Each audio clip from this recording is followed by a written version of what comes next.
What's up guys, Garrett here, and today I want to get into the cheapest form of HVAC that I know of. Now everything that I'm going to talk about can go for any conditioned space, whether it's a small home, an apartment, barn dominium, just basically anything that you are wanting to heat and cool year round. I alluded to it in this video right here where I shot in what I consider the cheapest insulation method that you can possibly do within my shop so that I could get it ready to heat and cool. Now it's not my intent to heat and cool this space all the time. I just want to heat and cool it during the times that I'm going to be using it. And really it doesn't need to be just 72 degrees all the time, but what I'm really looking for is to cut that heat in the summer or add a little bit of heat in the winter. Doesn't have to be absolutely perfect. Even 50 in the winter, when it's 0 outside, that's very comfortable. On top of that, I needed a way to take out some of the humidity in the air. I live in Kansas and spring, summer, fall can get real humid a lot of the time. So I needed something that could take that humidity out of the air as well. So that pretty much eliminated any sort of like earth tubes, that sort of thing, some kind of a passive way. And you're probably wondering, well, Garrett, you're the geothermal guy. Why didn't you install a geothermal system in your shop?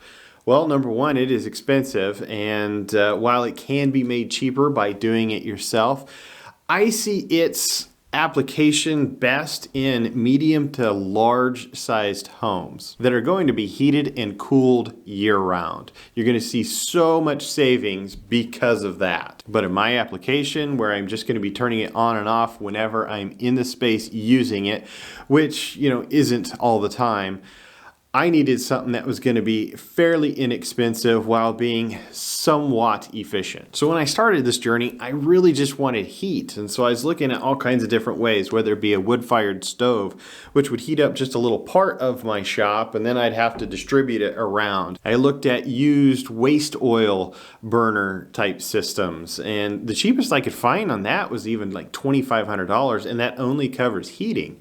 So I looked at making my own, but let's be realistic. Do you really want to make your own oil burner that's going to void any sort of insurance if something happens and, has a fairly high probability of burning down your structure? I also looked at traditional heat pump systems, which would be, a condenser that sits outside, an air handler on the inside, and ductwork within my shop. But that was probably going to be $4,000 or $5,000 to do, and that's just not worth it to me. So what did I settle on? Ductless mini split heat pump. Now I've heard of a ton of people talking about these, raving about these, so I thought I would give it a try. And everything I looked at, it was going to be high efficiency with fairly low initial cost. Well, I found a way to get it even cheaper, and then I did most of the installation myself. So stick around to the end. I'm going to share exactly what the cost of everything that I have into this system was. And here's what I have. This is the Mr. Cool ductless mini split heat pump system. And the one we're looking at right here, this is a 2-ton unit. And if you look right over here, right there, that's another one. That is a 1.5 ton unit. So total capacity out here is 3.5 ton. And of course, this is a big shop that I'm in. Very well insulated, both the roof as well as the walls, but it's big. It's 3,150 square feet. So is 3.5 ton really enough to do this? Probably not, but it's not my intent to keep this shop heated and cooled the entire time. It is so that I can heat and cool it when I'm out here, and it takes the edge off of everything, makes it not so uncomfortable. But 3.5 ton with the well insulated shop, it's going to be a lot. It's going to be really good. And this is the outside unit, the condenser that sits outside again, obviously Mr. Cool. But first I made a nice rock base, put my pad on it, and then bolted this unit down to that pad. Of course, ran everything through the wall. You'll see most people have their line set poked through way up there where their head unit is, but I didn't want that. This is a shop. I can run it on the inside, and it looks a lot better, a lot cleaner out here. I didn't want my line set to be completely outside, so I just stuck it near where it was going to be used out here. Of course, all of the electrical disconnect, This right here is the wire that goes to that head unit. Of course, the line set plus the drain, you know, everything is out here. It's a really nice compact package out here, and it should be able to be maintained very easily. I'm a big believer in having a lot of room behind these units.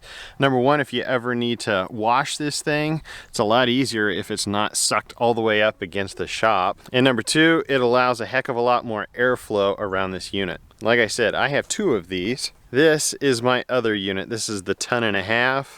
And then this one right over here is the 2 ton. Like I said before, I ran the line set as well as the drain on the inside and then poked it right on through down where it was going to be connected to the outside. I think it's just a cleaner install, and I'm a heck of a lot less likely to bang it up inside the shop than I am outside of the shop. This unit was exactly the same. I just ran the line set right behind this pegboard, goes all the way down behind the insulation and then pokes back out. So really, most people aren't going to notice that line set. It's very well hidden and it's well protected behind all of this. You'll notice with these that I spaced them about 25 feet apart. Now this building is 90 feet long, so what I wanted was to be able to create sections that I could work in. So if I needed to heat and cool that side, I could. If I needed to heat and cool this side, I could. If one wasn't enough, I can kick on the other, and vice versa. But it allows me options to have these head units in different places. Now they make units that have multiple head units, but I needed too much tonnage for what they offered, and therefore I had to do two separate units. Plus, I was able to find these units scratch and dent, which meant that they were a lot cheaper. These heat pumps are also whisper quiet. I am amazed at how quiet they are. Plus they have these really neat remotes that you can mount near them to control, and they can be Wi-Fi enabled. I don't have Wi-Fi out at my shop yet, although I'd like to. And then I can control it from my smartphone, which would be really nice to preheat and cool this giant shop if I need to. But hey, that's another project for another day. As I mentioned before, I installed the vast majority of this, and I mean vast majority. I put the wiring in, and let's be honest, not everyone should do their own wiring, but this is a very simple, dedicated circuit, so I had no problem doing that one myself. But the units that I bought were from Mr. Cool, and they were their Advantage series, which requires you to cut your line set to length and then evacuate that line set before you can charge it to get it going. Well, I don't have the gauges and that sort of thing to be able to do that. I don't have the vacuum pump to do that either. So I had to have a guy come and do that for me. Luckily, because I had everything hooked up, it only cost me $50 because it only took 1 hour of time.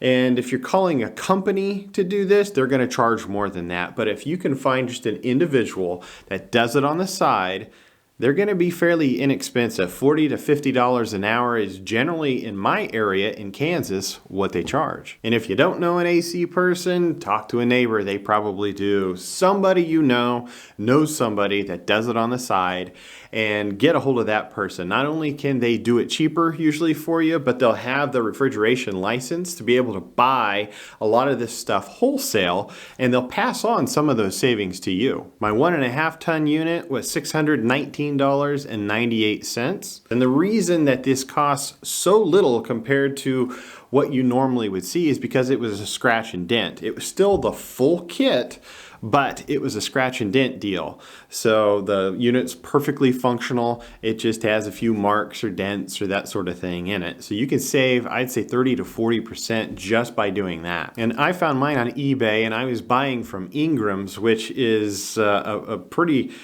nationally known company throughout the United States. They do a ton of these heat pump systems, so they know them well. My 2 ton unit was $802.32. Now, like I said before, I have a giant shop, so I need both of these units, but you may not have such a big shop and you may only need one of these. So keep that in mind. You may basically be spending half of what I'm doing. My condenser pad was $30. Fuses, $14, and these prices are per unit. Disconnect, $12. Wire, $60. Breaker, $12. AC whip, $17. Leak test and evacuate, the guy that I had come out and do it, $50. So each unit cost me an extra $195 to get up and going. So if you add that $195 to each unit's cost, my 1.5 ton unit cost me $814.98, and my 2 ton unit cost me $997.32. So the total that I had out on this was $1,812.30. And there's no way that I could have done it any cheaper than this. That's why I'm calling this the cheapest HVAC that you can possibly get. And so far it is awesome. It is whisper quiet, and man, does it pump out heat and cool. I'm impressed. These things are pretty awesome. I'm planning another video to talk about some tips and tricks along the way whenever I was doing this.